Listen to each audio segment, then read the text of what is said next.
The area at the headwaters of the Maumee River in northeastern Indiana was once known as Kikiyanga. What is now the city of Fort Wayne was once the home of the great Miami chief Michikunakwa, Little Turtle, who led his people in war and in peace.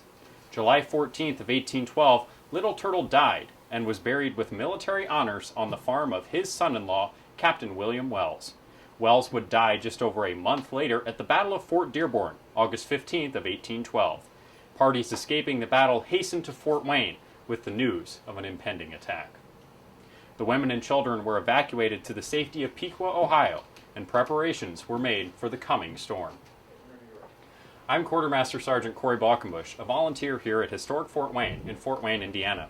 The Siege of Fort Wayne in September of 1812 is another in a series of programs, Guns Across the Lakes, highlighting the unfolding of events that are the War of 1812. Lieutenant Daniel Curtis, played by our volunteer William O'Brien, submitted a detailed account of the events of August and September of 1812.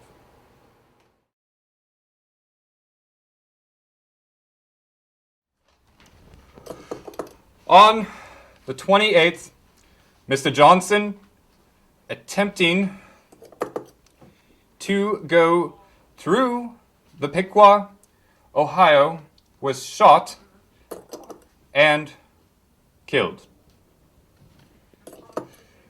The next day, an Indian came within hearing of our sentinels and hailed, and by our interpreter requested to see our captain and a white flag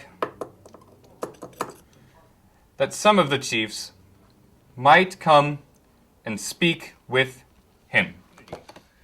On the evening of the 4th, a flag was returned by Winnemac, 5 medals, Long Days of June, Kupune, and 2 others.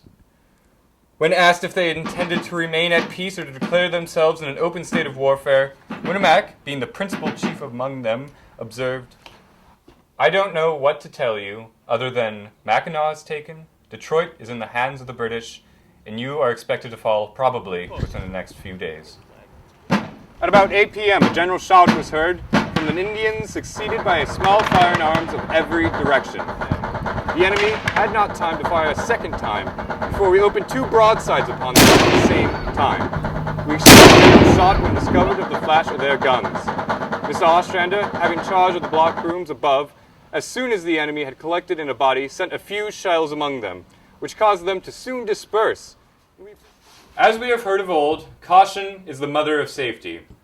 And in apprehension, we have filled every kettle, bucket, and barrel at the most convenient places, and we are to soak the roofs of our buildings.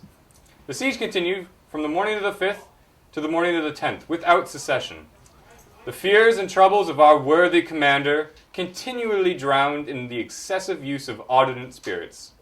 After the 10th, we remained in tranquility, but could see frequently large parties of Indians running across the river and the prairies. About 3 p.m.